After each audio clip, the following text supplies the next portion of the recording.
도 보이고 있습니다. 날씨였습니다.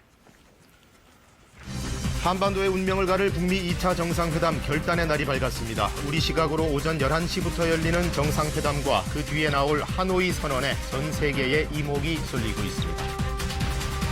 트럼프 미국 대통령과 김정은 북한 국무위원장은 어제 화기애애한 분위기 속에서 1시간 반 넘게 만찬을 함께했습니다. 성공적 회담과 훌륭한 결과를 확신한다며 기대감도 드러냈습니다. 자유한국당 신임 당대표의 황교안 전 국무총리가 선출됐습니다. 오세훈, 김진태 후보를 제치고 여유 있게 당선된 황 신임 대표는 앞으로 2년 동안 한국당을 이끌게 됩니다. 클럽 버닝썬 의혹과 관련해 가수 승리가 어젯밤 경찰에 자진 출석해 밤새 조사를 받았습니다. 성접대 의혹은 조작됐고 마약 검사도 받겠다며 수사를 촉구했습니다. 결전의 날이 밝았습니다. 어제가 몸풀기였다면 오늘은 본게임이 되겠죠. 일단 어제 분위기는 나쁘지 않았습니다. 만찬장에서의 두 정상 표정도 화기애애했고 오늘 본 회담을 앞두고 그만하면 분위기 조성은 잘 됐다 이렇게 볼 수 있겠습니다. 트럼프와 김정은 두 사람 다 성공적인 회담, 훌륭한 결과 이런 걸 예고했습니다. 과연 공언대로 오늘 마무리가 잘 될 수 있을까요? 먼저 최세진 기자의 보도로 2부 시작하겠습니다. 싱가포르에서 하노이까지 다시 만나는 데는 꼬박 260하고도 하루가 더 걸렸습니다. 재회의 순간 함께 다짐했던 건 성공적인談判이었습니다. I think this is very successful. Great relationship. I think they're going to be very successful. We look forward to it. We both do. 그 모든 사람들이 반기는 그런 훌륭한 결과가 만들어질 거라고 확신하고 또 그렇게 되기 위해서 최선을 다하겠습니다. 김정은 국무위원장과 도널드 트럼프 미국 대통령 두 정상에게 오늘은 말이 아닌 행동으로 결단을 내려야 하는 날입니다.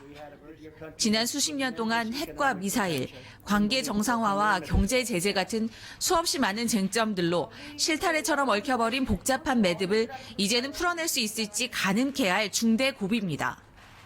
그동안 실무 논의 과정에서 타결짓지 못했던 쟁점들을 놓고 국가 수반 자격으로 마주 앉은 정상회담입니다. 지지와 비판을 오가는 무수한 시선들이 납득할 결론을 내야 하는 부담 가득한 만남이기도 합니다. 이곳 메트로폴 호텔에서 어제 단독 회담과 만찬을 거친 양국 정상이 어떤 합의를 이루어낼지 오늘 발표될 하노이 선언에 전 세계의 눈과 귀가 쏠려 있습니다. KBS 뉴스 최세진입니다. 하노이 현지 시각은 지금이 새벽 5시 때입니다. 이제 슬슬 오늘 회담을 준비하는 움직임이 시작됐을 것 같은데요. 먼저 김정은 위원장 숙소를 연결해 보겠습니다. 한승현 기자, 아직 이른 시각인데 별다른 움직임 포착된 게 있습니까? 네, 김 위원장은 현지 시각으로 어젯밤 9시쯤 이곳 멜리아 호텔에 도착한 뒤로 별다른 일정 없이 숙소에만 머물고 있습니다. 오늘 있을 본격적인 회담 준비에 집중하고 있는 것으로 보입니다. 지난해 싱가포르 1차 회담 때 김 위원장이 밤에 깜짝 외출을 했었던 만큼 이번에도 밤에 하노이 시내를 둘러본다든지 하는 가능성도 제기됐는데요. 하지만 밤 외출은 하지 않은 것으로 확인되고 있습니다. 김 위원장은 어제도 다른 외부 일정 없이 정상회담에만 집중했는데요. 오늘은 오전 중에 트럼프 대통령과 단독 회담과 확대 회담을 하고 업무 오찬과 합의문 서명까지 그야말로 본게임을 앞두고 있습니다. 그런 만큼 밤사이에 참모진들과 어제 회담 결과를 공유하며 협상 전략에 대한 논의를 했을 것으로 예상됩니다. 한편 리수용 부위원장을 비롯한 경제시찰단 일행이 오늘 새벽에 이곳 멜리아 호텔로 돌아왔을 것으로 보이는데요. 이들은 돌아온 뒤에 김 위원장에게 시찰 결과를 보고했을 것으로 관측되고 있습니다. 지금까지 하노이 멜리아 호텔에서 KBS 뉴스 한승현입니다. 트럼프 대통령 숙소 쪽 동향도 알아보겠습니다. 오하영 기자가 위성으로 연결돼 있습니다. 오 기자, 지금쯤이면은 슬슬 이제 준비 움직임이 있을 것 같긴 한데 숙소 바깥에서는 특별히 감지되는 게 아직은 없죠? 네, 아직은 감지되는 게 없습니다. 어제 김 위원장과 처음으로 만찬을 함께했던 트럼프 대통령은 한국 시각으로 어젯밤 11시쯤 이곳 숙소에 도착했는데요. 그 이후에는 별다른 일정은 없었고 아직까지 숙소에 머물러 있는 상황입니다. 트럼프 대통령은 만찬 직후 트위터를 통해 올린 글을 통해서 어제 만남을 공개적으로 평가했는데요. 대단한 만남과 저녁이었고 매우 좋은 대화였다면서 내일 다시 시작된다고 적었습니다. 곧이어 김 위원장과 만난 장면이 편집된 동영상과 함께 올린 다른 글에선 오늘 이루어질 협상을 기대한다는 뜻도 밝혔습니다. 어제 오후 김 위원장을 만나기 위해 회담장으로 향하는 길에 취재진을 향해 전용 차량 캐딜락 원의 창문을 내리고 손을 흔드는 등 다소 여유로운 모습을 보이기도 했습니다. 어제 만찬을 보니까 두 사람이 서로 친밀한 분위기, 친교를 상당히 부각시키는 것 같았어요. 오늘도 그런 기조가 이어질까요? 네, 이번 2차 북미 정상회담에서는 트럼프 대통령이 김 위원장과의 친분을 과시하는 모습이 꽤 눈에 띕니다. 어제 만찬도 친교 만찬으로 불렸었죠. 이 때문에 북미 정상이 서로 신뢰를 더욱 돈독하게 할 수 있는 특별 행사가 이번 하노이 정상회담에도 마련됐을지 관심사입니다. 양 정상은 실제로 지난해 싱가포르에서 열린 1차 북미 정상회담 당시 카펠라 호텔 건물 밖 오솔길을 함께 거닐며 대화를 나누기도 했는데요. 다만 만남 자체의 의미가 컸던 지난 회담과 비교할 때 이번 2차 정상회담은 가시적 성과를 내야 하는 상황이어서 지켜봐야 할 것 같습니다. 트럼프 대통령은 회담이 끝난 뒤 싱가포르 회담 때처럼 오후 기자회견을 통해 결과를 공유하겠다고 밝혔습니다. 트럼프 대통령은 오늘 저녁 출국합니다. 지금까지 트럼프 대통령 숙소인 하노이 메리어트 호텔에서 KBS 뉴스 오하영입니다. 트럼프 대통령과 김정은 위원장의 본격적인談判이 시작되는 오늘 회담 일정이 확정됐습니다. 오전부터 회담, 오찬이 이어지고요. 이후엔 그 결과를 발표하는 합의문 서명식도 예정돼 있습니다. 회담 관련 소식이 가장 먼저 들어오는 하노이 국제미디어센터 연결해 보겠습니다. 정하영 기자, 두 정상 오전부터 5시간에 걸쳐서 만난다고요? 그렇습니다. 트럼프 대통령과 김정은 위원장은 오늘 오전부터 회담 결과를 발표하기까지 5시간에 걸쳐서 만나게 됩니다. 그만큼 심도 깊은 만남이 될지 주목되는데요. 이 한국 시각으로 오전 11시, 어제에 이은 또 한 번의 단독 회담으로 오늘 첫 일정을 시작합니다. 이어 참모진들이 배석하는 확대 정상회담, 업무 오찬, 그리고 회담 결과를 담은 합의문 서명식 순으로 진행이 되는데요. 특히 이번 하노이 회담에선 정상 간의 내밀한 대화가 오가는 단독 회담이 두 차례 진행되는 게 눈에 띕니다. 어제 만찬 직전에 트럼프 대통령이 이 단독 회담에 대해서 들으면 아주 놀랄 내용이었다라고 말했고, 김정은 위원장은 흥미로운 이야기가 오갔다고 해서 이 비공개 회동에서 오간 대화 내용에 관심이 쏠리기도 했습니다. 네, 오늘 일정의 하이라이트겠죠. 하노이 선언이 발표될 텐데 어떤 내용이 담길까요? 네, 두 정상은 어제 만남에서 이번 정상회담에 대한 낙관과 기대를 감추지 않았습니다. 성공할 거란 자신감도 내비쳤는데요. 이런 분위기 속에 비핵화 협상이 성과를 냈다는 평가를 받으려면 여러 구체적인 조치가 실현되거나 가시권에 들어왔다는 평가를 받아야 합니다. 이 영변 핵 동결과 폐기를 기본으로 한 추가 조치, 그러니까 영변 플러스 알파의 내용과 함께 종전선언 여부와 연락사무소 설치, 일부 경제제재 해제 등에 대한 논의 결과가 어떤 형식으로 담기느냐에 따라 평가가 달라질 수 있을 것으로 보입니다. 여전히 쟁점 사안은 아직까진 조율이 필요한 상황에서 두 정상이 어제 회담과 만찬에서 확인한 신뢰를 바탕으로 최종 결단을 내리는 일만 남았습니다. 지금까지 하노이 국제미디어센터에서 KBS 뉴스 정하연입니다. 북미 두 정상의 하노이 담판은 통역만 배석한 단독 회담으로 그 서막을 열었습니다. 세계의 담판에 임하는 두 정상은 각각 성공적 회담이 될 걸로 믿는다. 훌륭한 결과를 확신한다는 말로 회담에 대한 기대감을 보였습니다. 최영원 기자입니다. 8개월 만에 다시 마주한 북미 두 정상. 1차 회담 때와 마찬가지로 성조기와 인공기 장식을 배경으로 악수를 나눴습니다. 처음엔 다소 긴장되고 굳은 표정도 보였지만 이내 미소를 띠고 서로에게 가벼운 인사말도 건넸습니다. 트럼프 대통령의 일성은 성공적인 회담에 방점을 찍었습니다.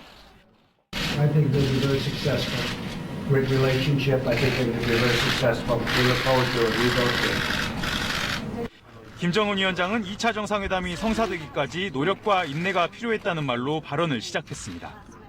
좀 어느 때보다도 많은 그 고민과 노력 그리고 그 인내가 필요했던 그런 기간이었던 것 같습니다.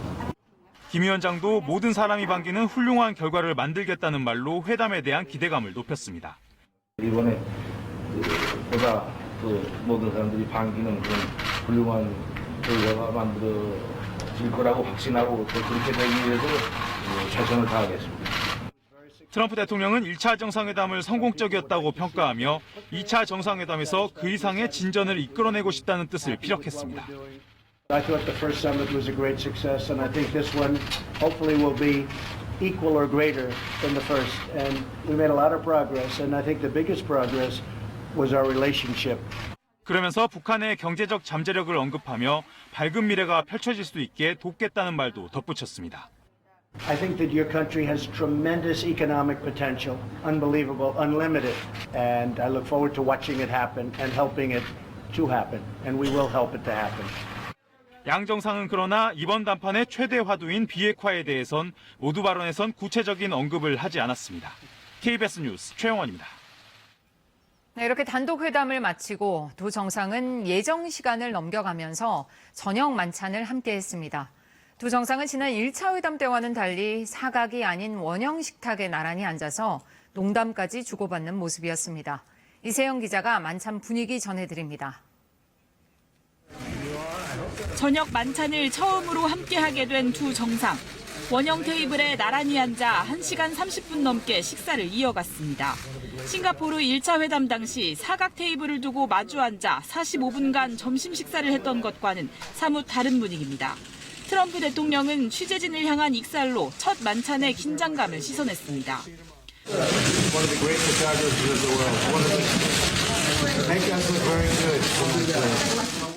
두 정상은 얼굴에 미소를 머금고 농담까지 주고받았습니다. 혼자 시간 동안에 아주 흥미로운 이야기를 많이 했습니다. Boy, if you could have heard that dialogue, what you would pay for that dialogue, that was good. 반찬에는 북한 측에서 김영철 노동당 부위원장과 리용호 외무상이, 미국 측에선 마이크 폼페이오 국무장관과 믹 멀베이니 백악관 비서실장 대행이 함께했습니다. 당초 우리 시각으로 밤 10시 반쯤 끝날 것으로 예상됐던 만찬은 20분 가까이 더 길어졌습니다.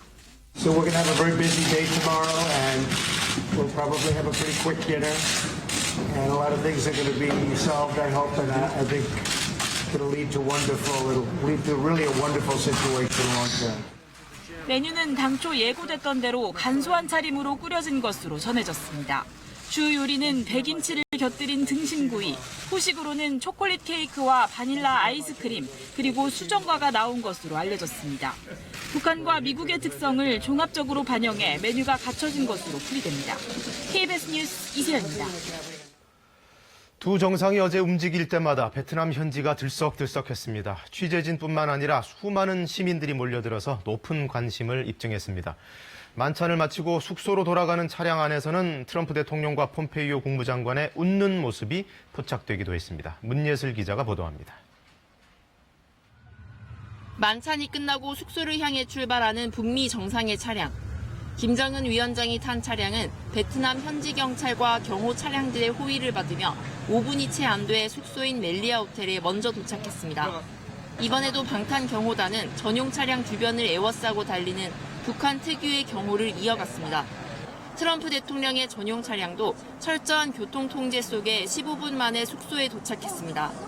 특히 전용 차량 안에서 트럼프 대통령과 폼페이오 국무장관이 차량 내부 조명을 켜놓고 함께 웃는 모습이 포착되기도 했습니다.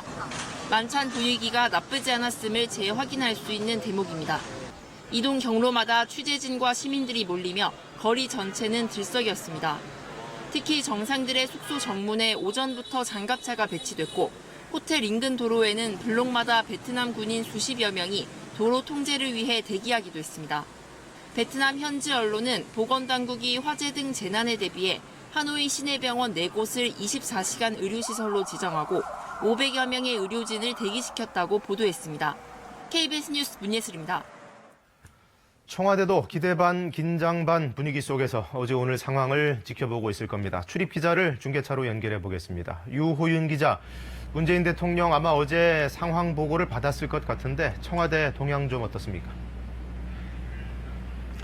청와대는 늦은 밤까지 불이 꺼지지 않았습니다. 문 대통령은 회담 상황을 생방송을 통해 지켜봤을 것으로 예상되는데요. 회담 종료 후 베트남 현지로부터 관련 보고를 받았을 것으로 보입니다. 문 대통령은 오늘 하루 공개 일정이 전혀 없습니다. 하노이 회담 상황을 지켜보기 위해 일정을 비운 것으로 보입니다. 북미 두 정상이 오늘 합의문 작성을 위해 비핵화와 상응 조치를 사이에 둔 담판을 벌이는 만큼 문 대통령도 오늘 하루 회담 상황을 더욱 긴밀하게 챙길 예정입니다. 북미 간 합의문이 발표되면 청와대에선 후속 조치를 논의하기 위한 회의가 열릴 전망입니다. 특히 싱가포르에서 있었던 1차 회담 때에 비해 오늘 발표될 합의문에 보다 구체적인 내용이 담길 것으로 예상되죠. 따라서 회담 이후 청와대가 챙기고 준비할 부분도 많을 것으로 보입니다. 오늘 저녁에는 한미 정상 간 전화 통화가 예상됩니다. 트럼프 대통령이 지난주 문 대통령과의 통화에서 회담을 마치는 대로 그 결과를 알려주겠다고 약속했죠. 회담 결과를 공유할 예정인데 합의한 내용에 따라 한미 정상이 논의할 후속 조치 방향도 달라질 것으로 보입니다. 지금까지 청와대에서 전해드렸습니다.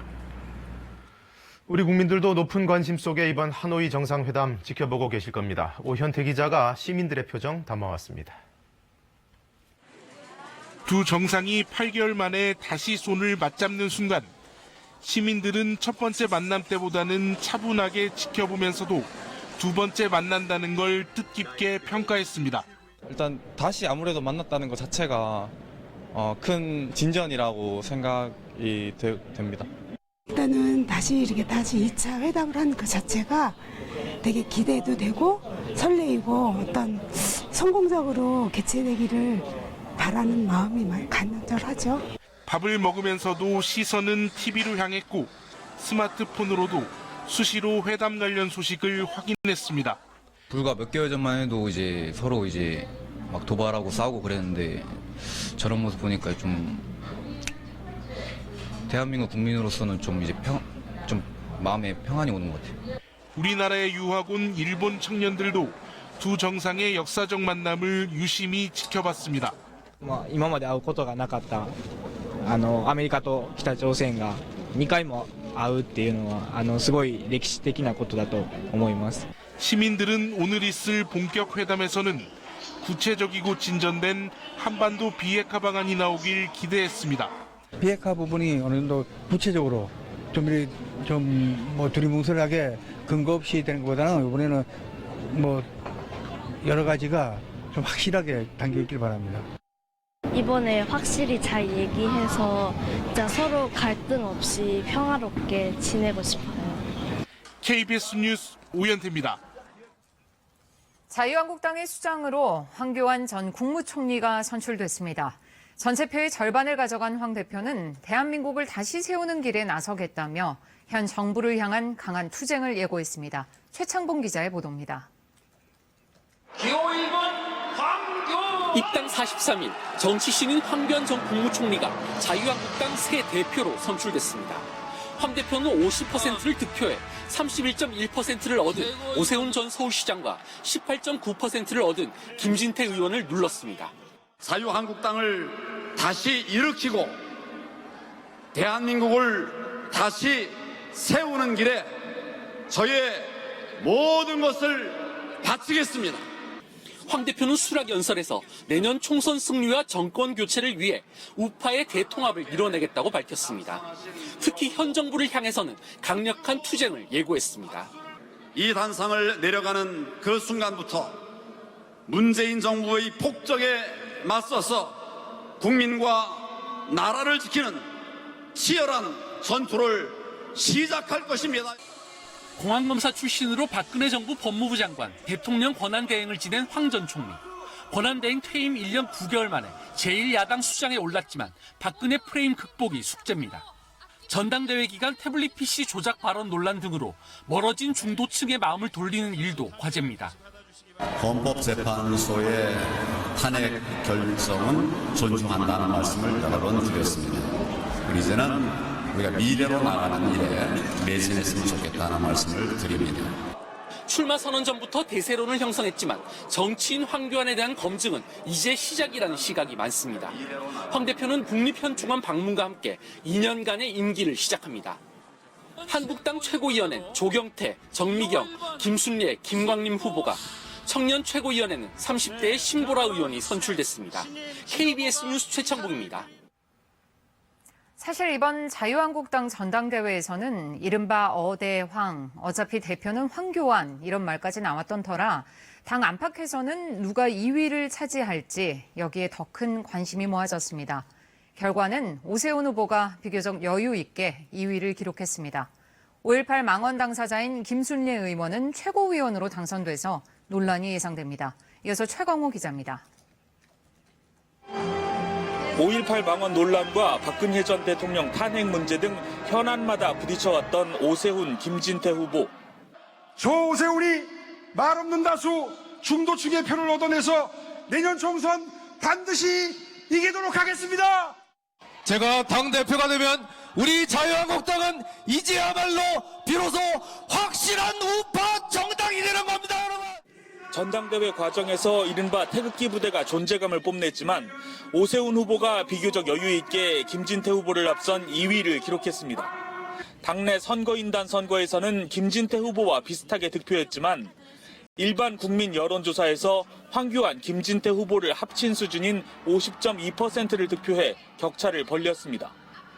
5.18 망원의 관련자 김진태 후보는 대표에 당선되지 못했지만 김순례 의원은 3위의 성적으로 최고위원에 당선돼 지도부에 입성했습니다. 이들에 대해 전당대회 기간 동안 유예됐던 징계 여부도 관심사입니다. 운명같이 숙명같이 자유한국당의 미래를 위하여 저에게 이렇게 무거운 짐이 지어졌습니다. 힘을 모아주십시오. 이른바 셀프 징계의 우려가 커지고 있는 가운데 황 대표는 여러 의견을 수렴해 잘 처리하겠다는 원론적인 입장만 밝혔습니다. 또 황 대표가 당내 친박계의 전폭적인 지지 속에 당선된 만큼 입지에 위기감을 느낀 이른바 비박, 복당파 인사들이 어떤 선택을 할지도 주목됩니다. KBS 뉴스 최강호입니다. 클럽 버닝썬 수사 과정에서 마약 투약, 해외 투자자 성접대 의혹까지 제기된 그룹 빅뱅의 승리가 어제 저녁 경찰에 자진 출석해서 밤새 조사를 받았습니다.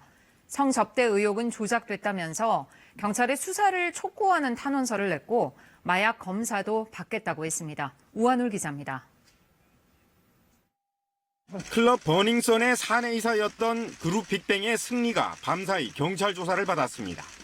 버닝썬과 관련한 의혹이 터져나온 지 한 달 만입니다. 저와 관련된 모든 의혹들에 대한 조사를 마쳤고요.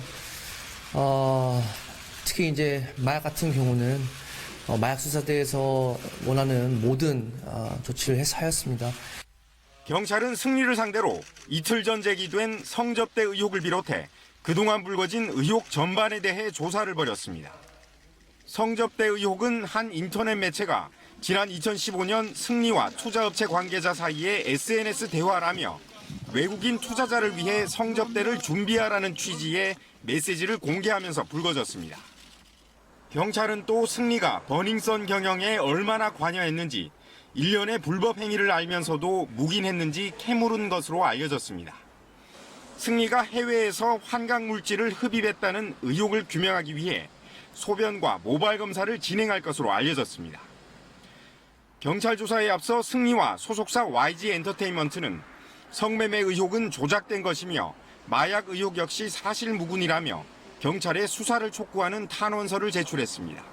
경찰은 승리가 아직 참고인 자격이라면서 조만간 추가 조사를 검토하겠다고 밝혔습니다. KBS 뉴스 우한울입니다.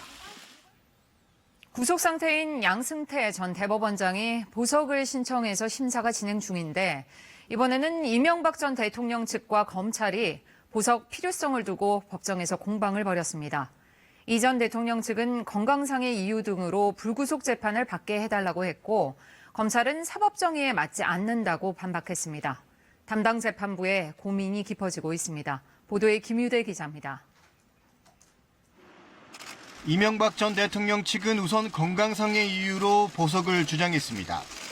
이 전 대통령 측 변호인은 항소심 재판부 앞에서 수감 생활로 기억력이 감퇴하고 있고 백혈구 수치가 급증하고 있다고 말했습니다.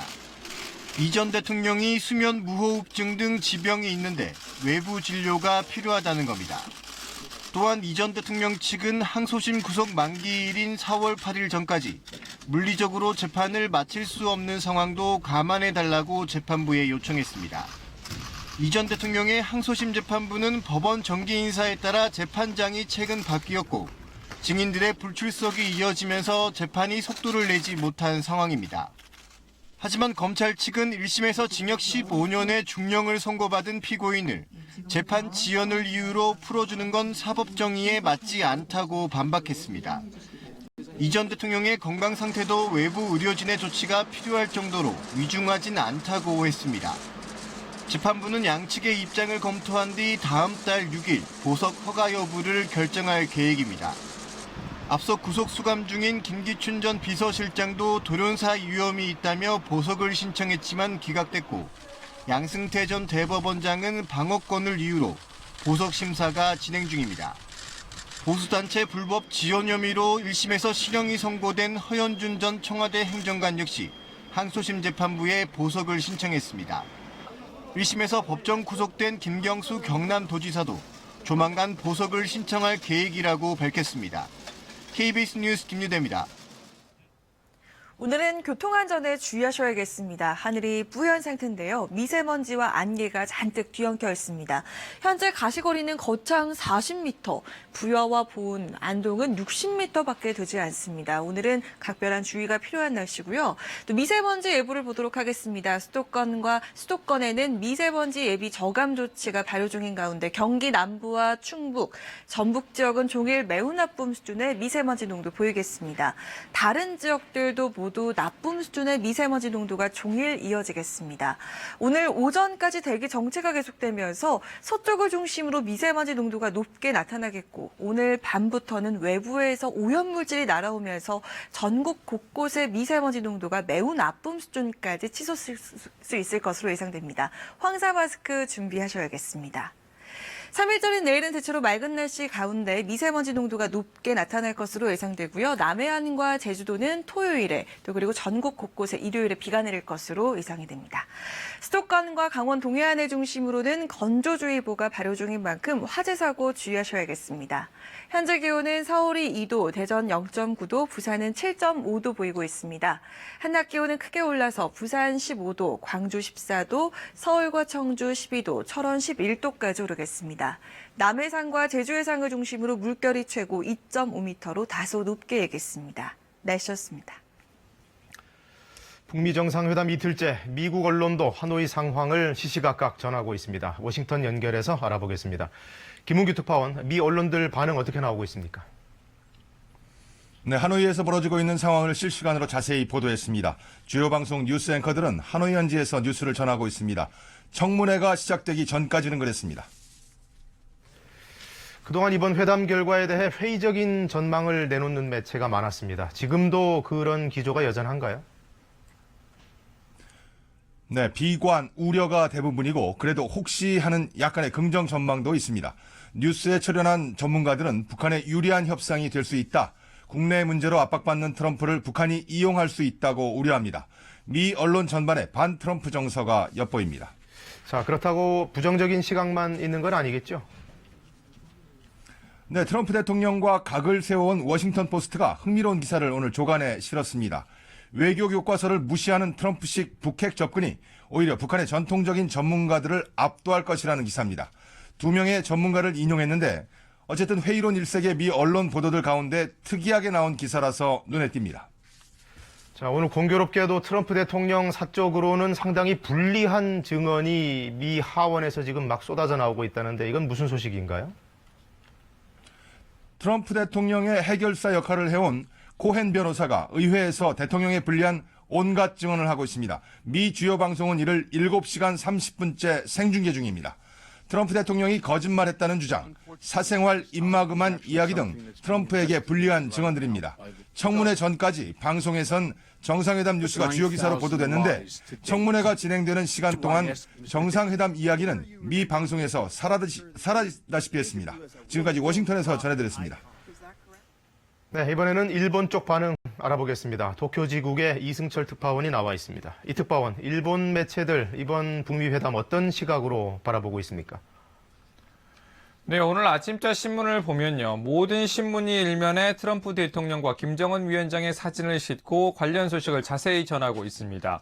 요미우리 신문은 3면 기사를 통해서 미국과 북한이 이틀간 비핵화를 놓고 공방을 벌이고 있다 이렇게 적었고요. 미국은 금강산 관광을 용인하는 카드를 쓸 것이라고 전망하기도 했습니다.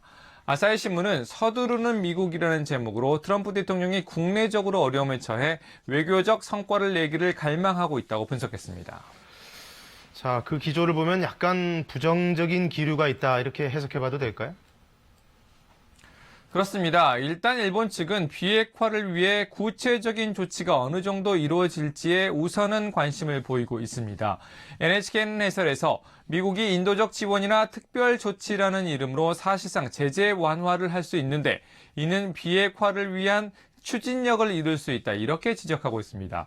섣부른 양보를 해서는 안 된다는 점을 강조하고 있는 겁니다. 자, 그런 시각의 배경에는 아무래도 북일 관계, 특히 이 납북자 문제 같은 것들이 작용을 좀 하고 있겠죠.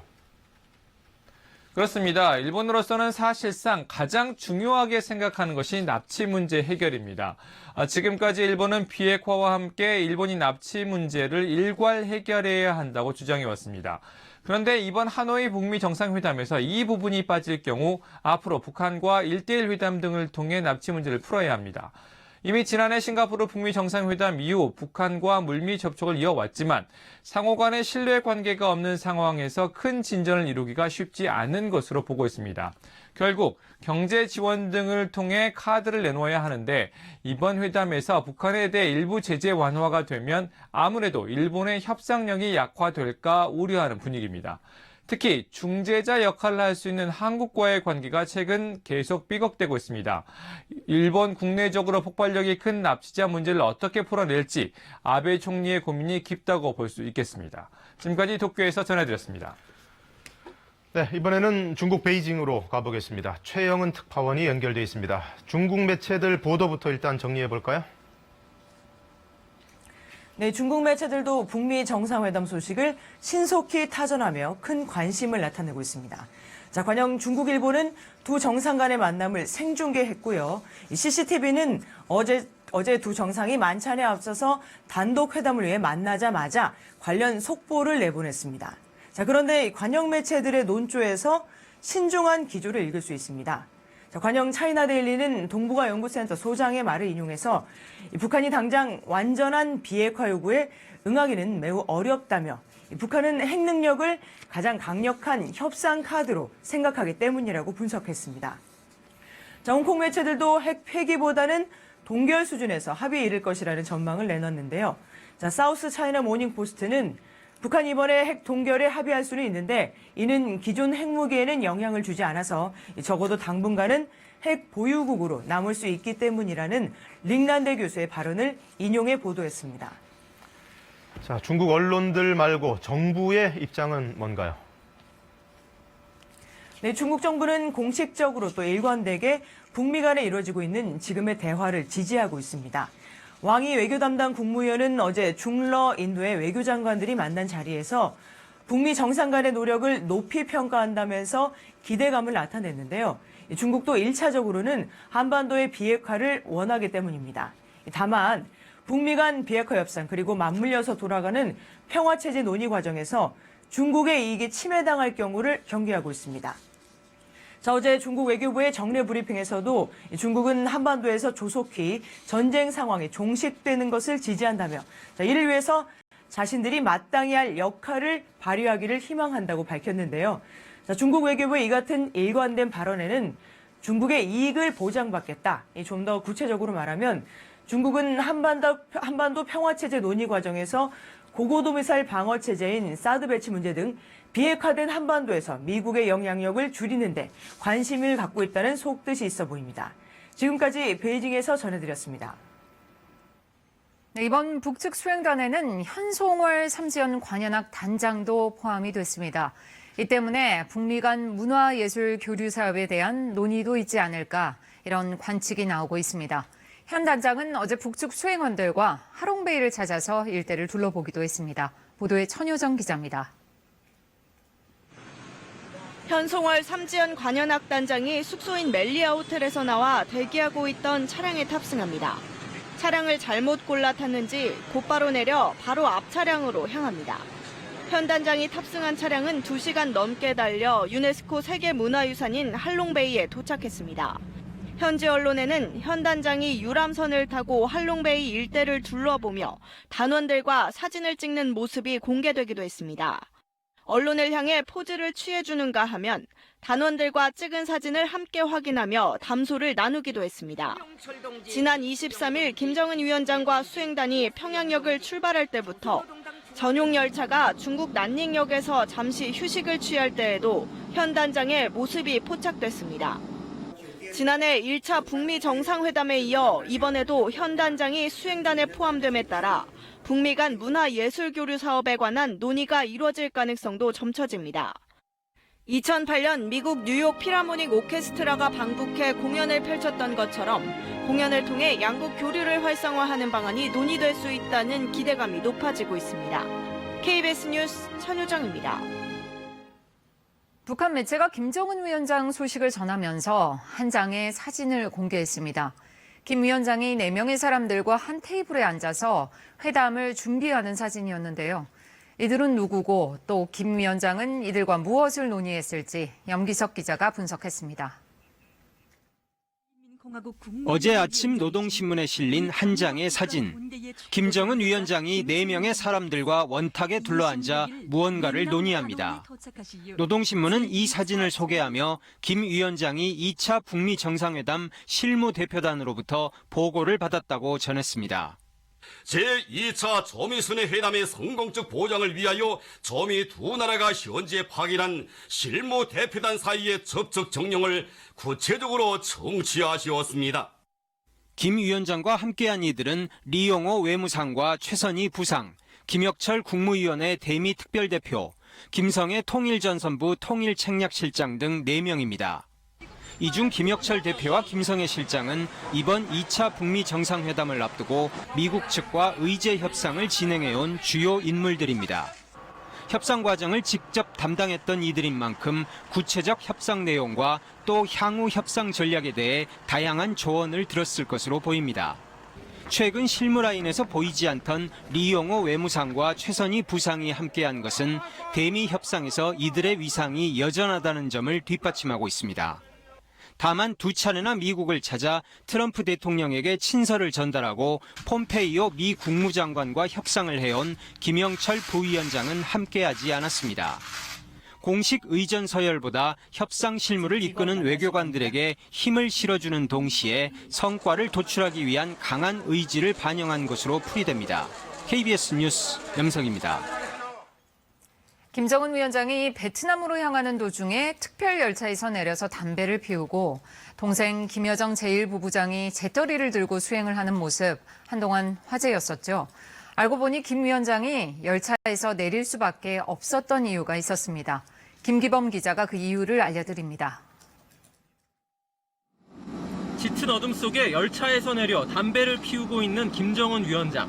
동생 김여정 제1부부장의 이른바 재떨이 수행 모습까지 포착돼 화제를 모았습니다. 김 위원장은 난닝역에서 정차한 약 30분 동안 열차에서 내려 담배를 피웠습니다. 왜 이렇게 열차가 긴 시간 정차를 했을까? 이유는 기관차 교체 때문이었습니다. 2008년 합의한 중국 베트남 간 열차 노선 규정에 따르면 중국 본토와 난닝역 구간까지는 국내선을, 난닝부터 동당역까지는 국제열차를 운행해야 합니다. 난닝역에서 국제열차에 걸맞는 기관차로 바꾸는 과정에서 정차 시간이 길어진 겁니다. 실제 핑샹역에서는 초록색 기관차가 김 위원장 특별열차를 이끌었지만 동당역에서는 바뀐 노란색 기관차가 이끌었습니다. 중국과 그 베트남 정부가 그 난닝에서 동당까지 가는 기차는 반드시 DF4D형으로만 갈 수 있다고, DF4D나 DF4B로만 갈 수 있다고 미리 사전에 약정을 한 거기 때문에 그 김정은 열차는 그건 갈 수가 없습니다. 김 위원장이 하노이까지 가지 않고 동당역에서 내린 이유도 비슷합니다. 동당역에서 하노이역까지는 베트남 국내선에 맞게 기관차를 또다시 교체해야 하고 운전자도 베트남 기관사로 바꿔야 하기 때문입니다. 이런 이유로 김 위원장은 동당역에서 또다시 정차 시간을 기다리기보다는 차로 이동하는 방안을 택한 것으로 풀이됩니다. KBS 뉴스 김기범입니다. 정부가 최저임금 결정 방식을 이원화하기로 했습니다. 정부의 영향력이 지금보다 좀 커지는 측면도 있을 수 있지만 최저임금 인상 속도는 어느 정도 조절할 수 있다는 의지를 정부가 내비친 걸로 보입니다. 이승철 기자의 보도입니다. 정부 최종안은 최저임금위원회를 구간 설정위와 결정위로 이원화하는 겁니다. 구간 설정위는 최저임금 인상폭의 상한과 하한을 결정하고 노사정이 전문가 5명씩 15명을 추천한 뒤 노사가 3명씩 6명을 차례로 배제해 9명으로 구성합니다. 노사 양측에서 추천한다 하더라도 그 위원은 공익적 성격을 갖는 형태의 결정들을 할 수 있도록 배제 방식을 선택을 한 겁니다. 그러나 노동계는 노사가 추천한 전문가가 배제될 가능성이 커 정부의 영향력이 늘어날 것으로 우려합니다. 노사가 추천한 각기 5명을 순차 배제하게 되면 정부위원 5명, 노사 추천위원은 4명이 돼버려서 정부 주도로 가게 됩니다. 결정위는 인상폭 구간 내에서 이듬해 최저임금을 결정하고 노사 공익대표 7명씩 21명으로 구성됩니다. 공익대표는 정부가 모두 추천해온 지금과 달리 국회가 4명, 정부가 3명의 추천권을 나눠 갖기로 했습니다. 최저임금 결정 기준도 늘어납니다. 경제 성장률을 포함한 경제 상황과 고용에 미치는 영향, 임금 수준, 사회보장급여 현황까지 고려하도록 했습니다. 정부가 경제 상황을 반영해 최저임금 인상에 대한 속도 조절을 하겠다는 의지를 드러낸 것으로 해석되는 이유입니다. 다만 정부는 경영계가 요구해온 기업의 지불 능력에 대해선 객관성이 부족하다는 의견이 많아 결정 기준에 포함하지 않았습니다. KBS 뉴스 이승철입니다. 취업 청탁 명목으로 돈을 받아갔다며 우윤근 주 러시아 대사를 고소한 사업가가 어제 검찰에 나와서 조사를 받았습니다. 이승재 기자가 보도합니다. 우윤근 주 러시아 대사에게 1,000만 원을 건넸다고 주장한 건설업자 장모 씨가 서울중앙지검에 출석했습니다. 고소인 신분입니다. 우윤근 대사가 1,000만 원 줄 때 뭐라고 특별히 얘기한 게 있으신가요? 검찰 조사요. 장 씨는 2009년 국회의원이던 우 대사에게 조카의 포스코 취업을 청탁하며 돈을 건넸다고 주장해왔습니다. 현금 500만 원씩 2차례에 걸쳐 직접 줬다는 겁니다. 하지만 조카의 취업은 불발됐고 2016년 20대 총선을 앞두고 우 대사 측근인 김영근 중국 우한 총영사에게서 차용증과 함께 돈을 돌려받았다고 밝혔습니다. 우윤근 씨가 알면 난리 날 거야. 근데 하여튼 내가 전혀 문제 없이 딱 정리해 줘. 차용증은 선거 끝나는 날 바로 그냥 찢어버리는 겁니다. 저하고 전혀 관계없습니다. 이에 장 씨는 지난달 18일 우 대사를 사기와 뇌물 혐의로 고소했습니다. 우 대사는 터무니없는 얘기라며 장 씨를 무고로 맞고소했습니다. 우 대사 측은 장 씨가 선거를 앞두고 협박해 차용증을 쓰고 1,000만 원을 준 것이라고 주장하고 있습니다. 이번 사건은 김태우 전 수사관이 우 대사의 비위 첩보를 수집했다가 청와대에서 묵살당했다고 폭로하면서 불거졌습니다. 한편 장 씨는 어제 검찰 조사에서 새롭게 추가 자료를 제출했습니다. 검찰은 장 씨의 자료와 진술을 종합한 뒤 우 대사의 조사 시기를 조율할 계획입니다. KBS 뉴스 이승재입니다. 출산율 수치가 또 심각하게 나왔습니다. 여성 1명당 아이 1명을 안 낳는 것으로 평균치가 나왔는데요. 통계 작성 이래 가장 낮은 수치입니다. 김수현 기자가 보여드립니다. 결혼 6년 차인 42살 김모 씨는 아내와 아이를 낳지 않기로 했습니다. 경제적 비용과 경력 단절에 대한 부담 때문입니다. 보육을 이제 돌봐줄 만한 분을 따로 구해야 되는 것도 있고 남편이나 부인이 회사 생활에서 1년 정도, 1, 2년 정도 단절되는 게 직장인으로서 아주 쉬운 선택은 아니거든요. 지난해 여성 1명이 평생 낳을 것으로 예상되는 출생아 수는 0.98명으로 통계 작성 이후 가장 낮았습니다. 현재 인구를 유지하는 데 필요한 출산율의 절반도 되지 않는 것으로 OECD 회원국 가운데 최저입니다. 이렇다 보니 지난해 출생아 수는 1년 전보다 3만 900명 줄어들면서 역대 최저를 기록했습니다. 늦어지는 결혼과 출산 기피 영향이 컸습니다.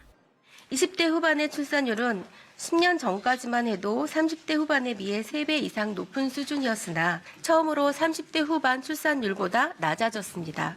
인구 감소 시점도 예상보다 빨라질 것으로 보입니다. 빠르면 2028년부터 인구가 줄어들 걸로 2016년에 예측했는데 이때 예상된 출산율보다 훨씬 낮아졌기 때문입니다. 당장 4년 뒤인 2023년부터 인구가 줄어들기 시작할 거란 전망도 나옵니다. 생산 가능 인구가 감소하고 노인 인구가 증가하면서 소비가 굉장히 보수적으로 이루어질 수 있습니다. 그러면서 내수 경기가 장기적 침체 국면으로 들어설 수 있습니다. 통계청은 2016년에 내놓았던 미래 인구 전망치를 다음 달에 수정 발표하기로 했습니다. KBS 뉴스 김수현입니다. 새 학기를 앞두고 아이들 가방, 학용품 새로 사주시는 분들 많을 텐데 상당히 걱정스러운 소식입니다. 일부 제품에서 유해 물질이 다량 검출됐다는데요. 황정호 기자가 전해드립니다. 국가기술표준원이 시중에서 판매하는 가방 등 아동용품 349개를 살펴본 뒤 18개 제품을 적발했습니다. 학교에서 어린이들이 많이 쓰는 샤프에서는 환경호르몬인 프탈레이트가 소재가 최대 200배 넘게 검출됐습니다. 입학이나 새학기를 앞두고 많이 찾는 아동용 가방에서도 프탈레이트 가소제가 나왔습니다. 프탈레이트 가소제는 간이나 신장 등을 손상할 수 있는 물질로 알려졌습니다. 아이들 손이 많이 닿는 크레파스를 넣는 일부 천 가방에서도 피부염이나 각막염을 유발하는 납이 기준치보다 17배 가까이 검출됐습니다. 일부 아동용 구두나 운동화에서도 납이나 프탈레이트 가소제가 기준치를 초과했습니다. 전기 찜질기와 같은 전기용품이나 생활용품 33개에서도 유해물질이 기준치를 초과했습니다. 이번에 적발된 제품들은 제조사가 앞으로 2달 동안 모두 수거해야 합니다. 리콜 조치를 이행하지 않으면 사업자는 3년 이하의 징역이나 3천만 원 이하의 벌금을 받게 됩니다. 해당 제품을 구입한 소비자들은 환불을 받을 수 있습니다. 소비자가 영수증을 가지고 있다면 구입처에서 환불을 받으실 수 있고요. 영수증이 없다면 제조 또는 수입업체에 요구를 해서 환불받으실 수 있습니다.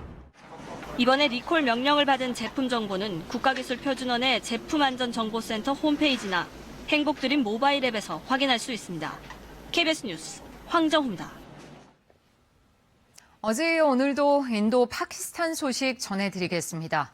인도의 공습에 이번엔 파키스탄이 보복 공습이라는 맞불을 놨습니다. 파키스탄군이 인도 군용기 2대를 격추시켰는데 인도 역시 파키스탄 전투기 1대를 격추시켰다며 맞섰습니다.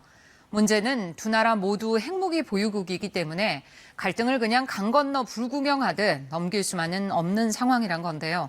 미국, 유럽연합, 중국까지 양국의 자제를 촉구하고 나섰습니다. 김영덕 특파원이 보도합니다. 현지 시각 어제 파키스탄 공군이 인도 공군기 2대를 격추했다고 파키스탄 언론 등이 보도했습니다. 파키스탄 군 당국은 인도군 조종사 2명을 생포했다며 영상을 공개하기도 했습니다. 전날 인도 공군의 공습에 파키스탄군이 공습으로 맞섰다며 핵무기 보유국 간에 사상 처음 있는 일이라고 로이터 통신이 전했습니다. Actually, per se, it is not a retaliation. It is demonstration of our capability, capacity, and will. 이에 대해 인도는 파키스탄 공군이 영공을 침범해 인도 공군이 출격해 물러났다며 파키스탄 전투기 1대도 격추됐다고 주장했습니다. 인도는 잠무 카슈미르 지역 4개 공항을 폐쇄하며 비상 상황에 돌입했고 파키스탄도 영공을 폐쇄했습니다. 핵 보유국 간의 갈등이 최고조에 이르면서 미국과 유럽연합, 중국 등 국제사회가 양국의 자제를 촉구하고 나섰습니다. 파키스탄도 확전을 우려한 듯 임란 칸 총리가 성명을 내고 인도의 대화를 제의하는 등 유화적인 자세도 보였습니다. 두바이에서 KBS 뉴스 김영덕입니다. 물의 도시 이탈리아 베네치아가 관광객들에게 입장료를 물리기로 했습니다.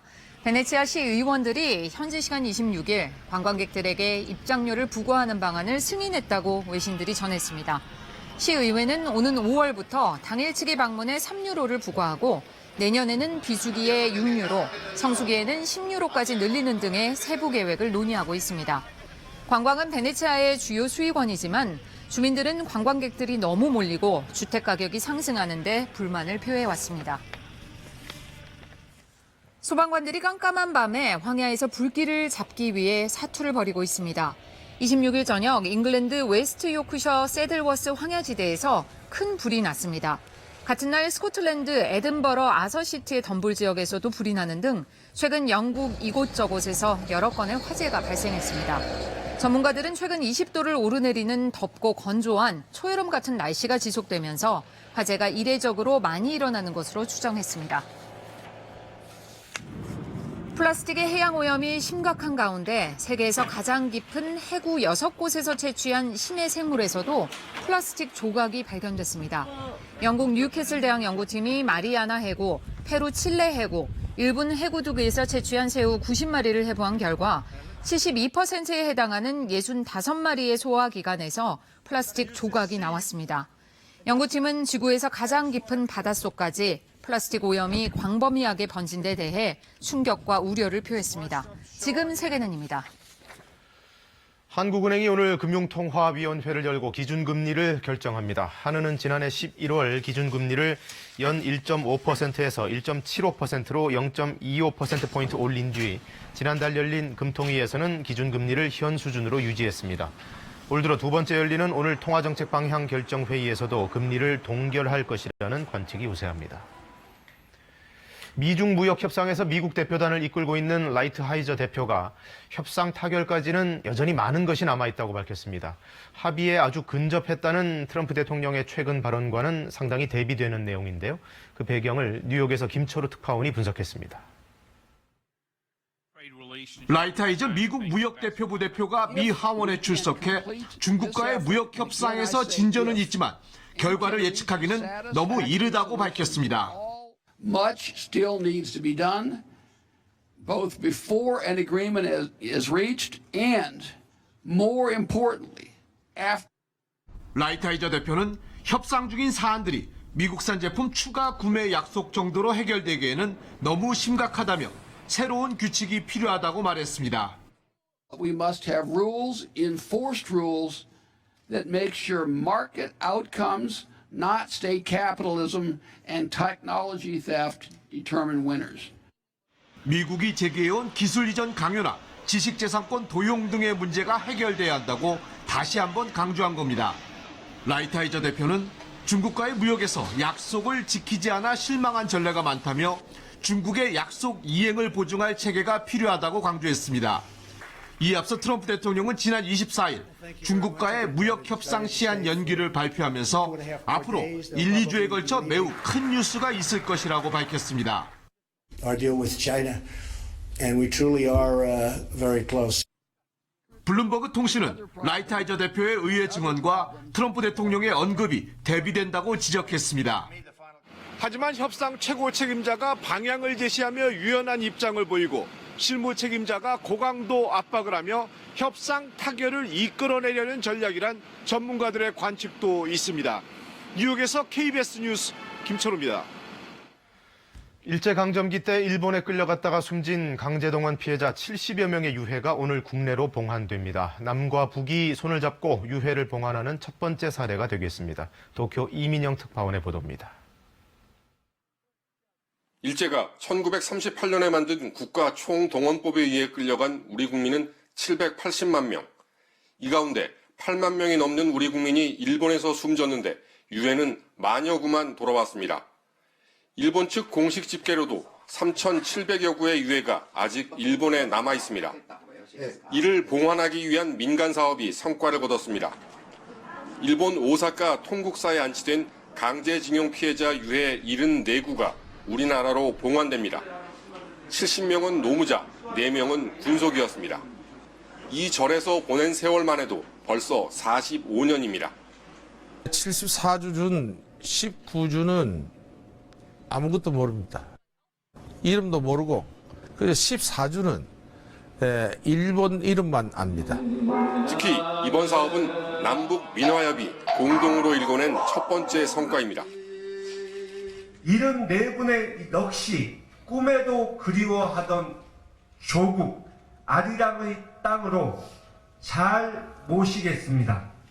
유고를 봉하는 사업에 힘을 합쳐서 진행해 나가자는 그 척사업에 이 순간을 맞이했습니다. 74구의 유해는 오늘 일본을 떠나 한국에 도착합니다.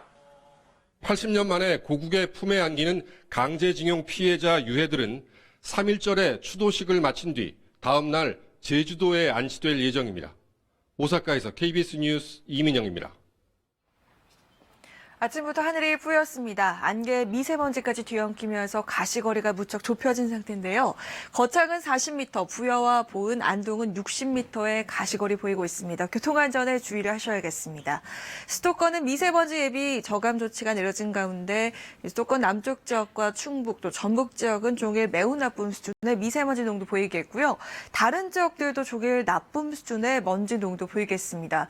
오늘 오전엔 대기 정체로 서쪽의 미세먼지 농도가 높게 나타나겠고 오늘 밤이 되면 외부에서 오염물질이 날아오면서 전국 곳곳에 미세먼지 농도는 매우 나쁨 수준까지 오를 것으로 예상이 됩니다. 3일절일 내일도 대체로 맑은 날씨 이어지겠지만 미세먼지 농도가 여전히 높게 나타날 것으로 보이고요. 토요일은 남해안과 제주도에, 일요일은 전국 곳곳에 비가 내리겠습니다. 여전히 수도권과 강원 동해안 지역에는 건조주의보가 발효 중인 만큼 화재 사고 주의하셔야겠고 오늘 하늘의 구름 자체는 거의 지나지 않겠지만 하늘이 뿌옇게 보이는 곳이 많겠습니다. 현재 기온입니다. 서울이 2도, 청주 0.4도, 전주 0.5도, 창원은 6.5도 보이고 있습니다.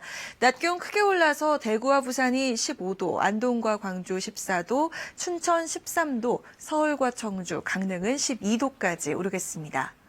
바다의 물결은 제주 해상과 남해상을 중심으로 최고 2.5m로 다소 높게 일겠습니다. 제주 해상에는 강한 바람이 부는 곳도 많겠고 서해상과 동해상의 물결은 비교적 잔잔하게 일겠습니다.